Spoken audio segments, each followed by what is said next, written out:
Hi friends, it's Alex. Welcome back to my channel. In today's video I am going to be doing the mid-year book Freakout tag, and I will also share some of just my mid-year reading stats, like a little mid-year reading check-in, and show you some of the stats I've got going on.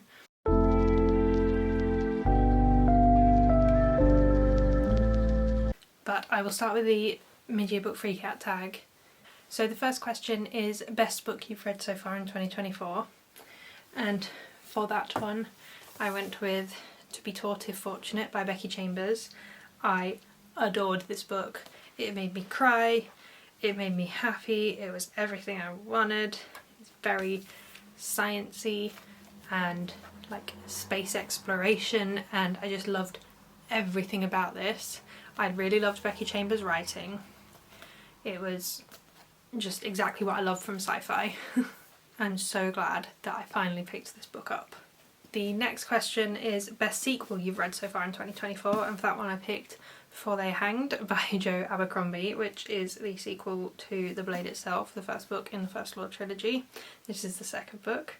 I've not actually read a huge amount of sequels this year. I'm not great at keeping on top of series. I've not even started that many series this year really. So I didn't have a lot to choose from, but I did give this one 5 stars. I did really love this. I read it like right in January, so it has been a while now, and it is a sequel as well. But I do remember really loving this. I remember being so invested. Yeah, this was great. I'm loving the series. I really need to carry on. But yeah, I'm really glad I finally picked up this sequel this year. I was meant to read it last year for Becca's catch-up book club and just completely gave up after book 1. I don't know why, but I'm glad I've got back to it finally. So question 3 is new release you haven't read yet but want to. For this one, I don't know if I'm kind of cheating, but I've picked Someone You Can Build a Nest In. And the reason I haven't got to it is more intentional as opposed to just, oh, I haven't got around to it. I'm waiting for the paperback to come out because I don't really want to pay for the hardback. So that's why I haven't got to it, but I am really excited to read that book. It sounds so weird but cute. And I just love that vibe and I can't wait to check it out. I've heard some interesting things about it. I don't know what I'm going to think, but I am intrigued. Question 4 is most anticipated release for the second half of the year, and for that one I've gone with Somewhere Beyond the Sea by TJ Klune. House in the Cerulean Sea was one of my favourite books the year I read it. I can't remember what year that was, but I love that book so much. I had 3 copies and I gifted one to my partner to make him read it. So I gifted him my standard UK copy, and then I've got the US paperback and the gorgeous Illumicrate copy. It's stunning. I love that book. I cannot wait for the sequel. I am really intrigued. I'm slightly worried, to be honest, that it's one of those situations where he was like, oh, book 1 did super well, I intended for it to be a standalone, but let's make a sequel now, and then it just doesn't work. But I trust TJ Klune, so I am very excited for that one. I cannot wait.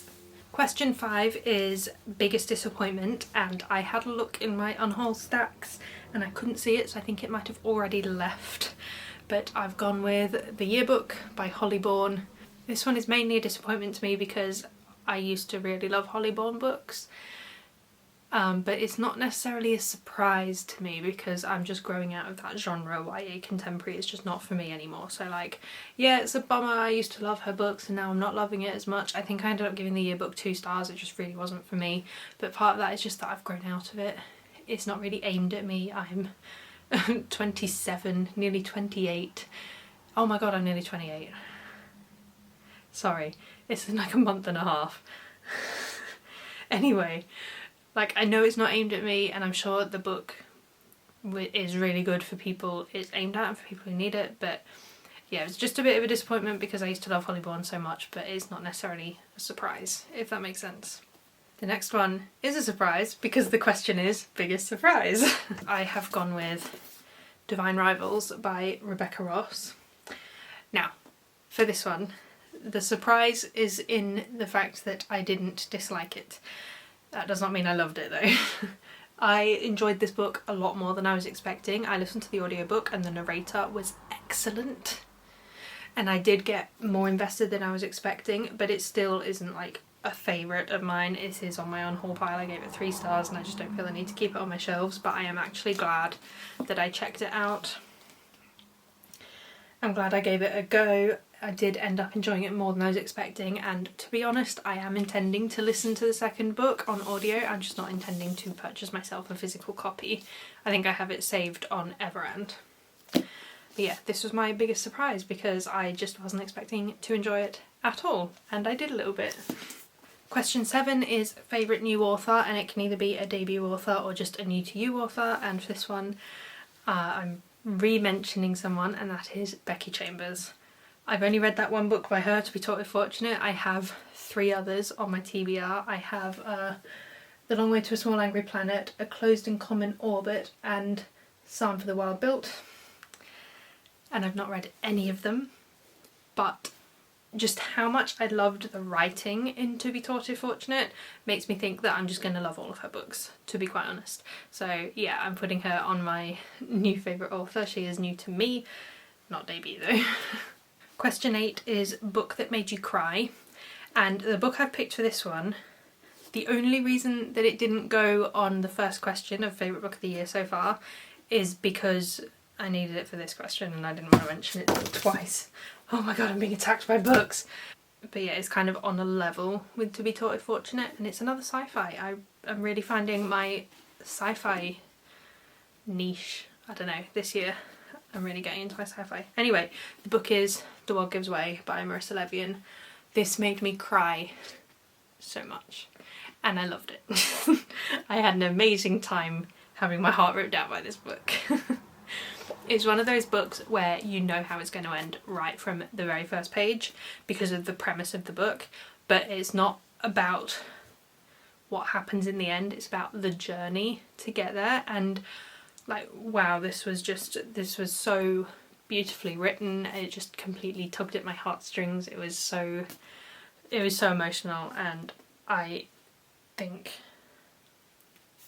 now that I think about it, I think she's a debut author. But I cannot wait to see what else she writes. It would have worked for the last question. But anyway, I just cannot wait to see what else she comes out with. I hope she publishes more soon because, yeah, I just completely adored this and I need more from this author.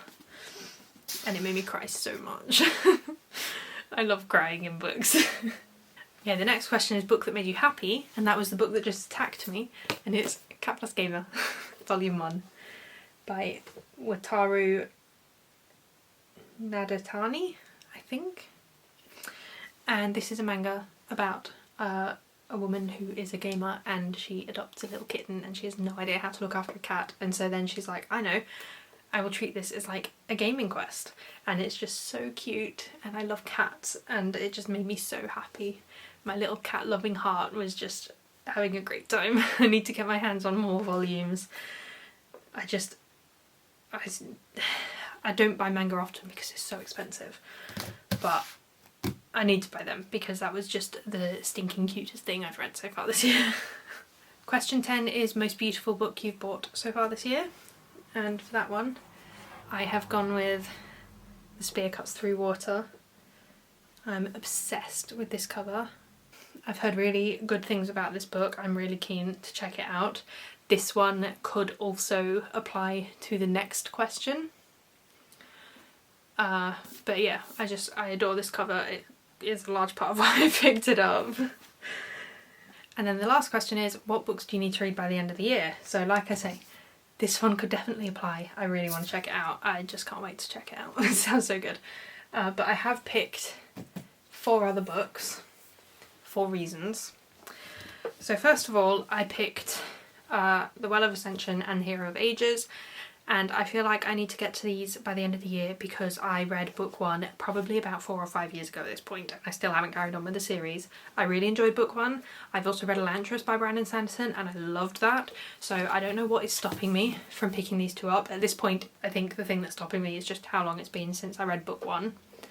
But I do really want to finish this series and I need to finally make it happen. Like, this is just ridiculous now. Like, come on. And I have no excuses because in the back of book 2, in the Ars Arcanum, I don't know if that's how you say it, but within there somewhere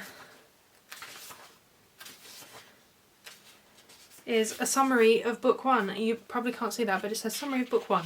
So I only have to read like 3 pages in order to remind myself of what happened in book 1. I don't have to reread book 1. I can just read the summary and then carry on with the series and finally finish it. So I don't know why I've not done it yet, but I need to do that.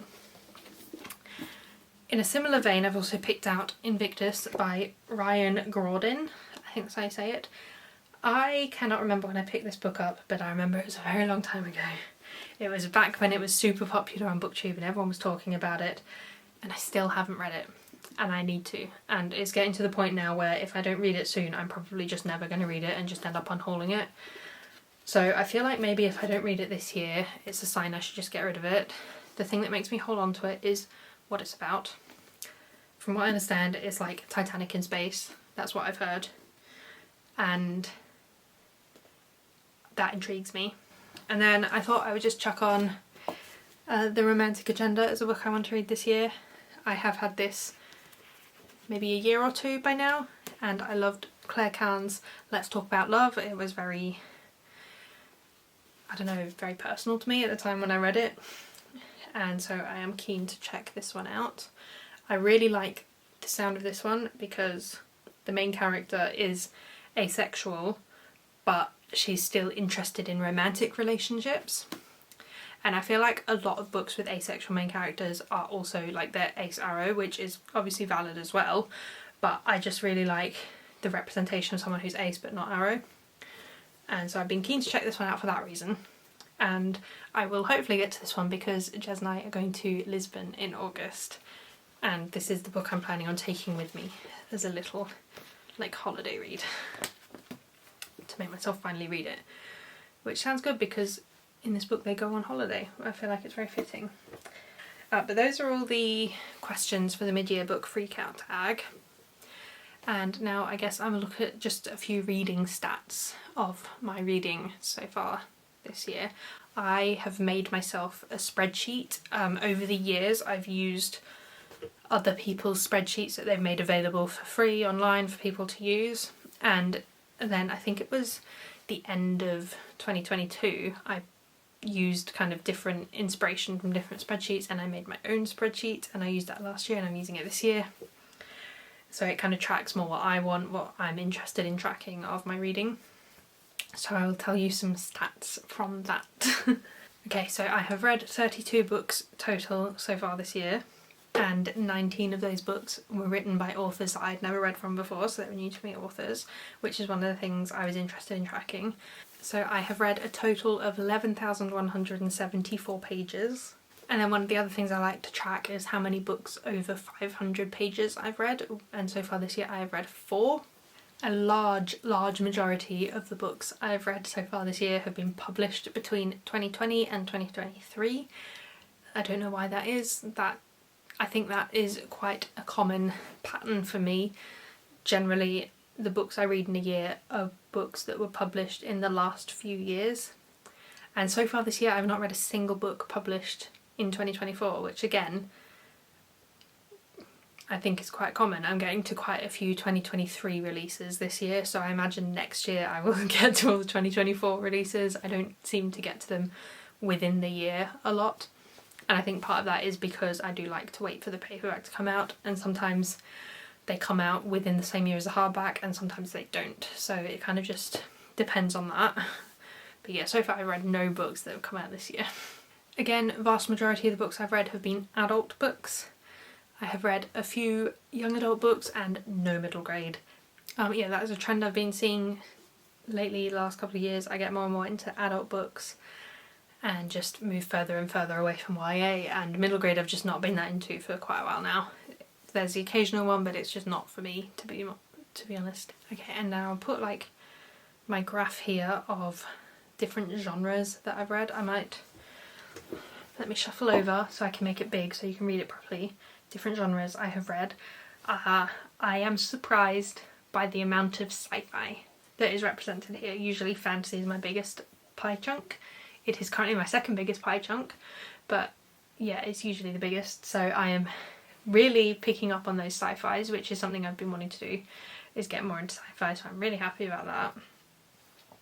I am also surprised by the amount of non-fiction I've read. It's only 2 non-fictions I've read, but that's 2 more than like most other years. So yeah, I've been getting a bit more into non-fiction. I always thought that non-fiction wasn't for me and it was boring, but actually I just needed to find the topics I was interested in, which, you know, now that I've found that kind of makes sense. But yeah, I'm getting into non-fiction, which is great. Another thing that has been helping with that is that Jez and I have started listening to non-fiction audiobooks together, which is quite nice because we both have a lot of the same interests. So we've got a few lined up for the rest of the year, so that number will go up as well, which is exciting. Here's like a graph of my star ratings. Mostly 4 stars, a few 5 stars, quite a few 2 and 3 stars compared to previous years, and I think that is because I have been making a point of picking up books that I bought ages ago and now think aren't my thing anymore, and like I want to give them a go before I get rid of them, but I'm not expecting to like them and then I end up being right. So I'm not too bothered about how many 2 and 3 stars books I've read this year because I was expecting it, basically. I've been trying to just kind of clear out my shelves but still give books a go that I have spent my money on. So yeah, that's not an unexpected number. And it is resulting in a lot of books leaving my library that are just not my thing anymore, and it's making room for books that are what I'm getting more into, which is making me very happy. The last thing I like to track is like the format of books I've read. So mostly this year I have read audiobooks, only just. I've read 1 more audiobook than paperback, and then hardbacks and ebooks are my lowest. So that's kind of standard. I own mostly paperbacks, so that's usually my highest number. The thing that's a bit surprising is how many audiobooks I've listened to this year. I do tend to listen to audiobooks, but I feel like I've been getting through more than normal this year. I've got through quite a lot. So yeah, those are all the stats I like to track. That's how my reading's going so far this year. I'm hoping that the rest of the reading year will be just as good, if not better. But yeah, that's my 2024 reading so far. I will obviously do another like stats check-in at the end of the year with my whole year of reading. But yeah, thank you so much for watching this video. Please like and subscribe if you haven't, and I will see you in my next video. Bye!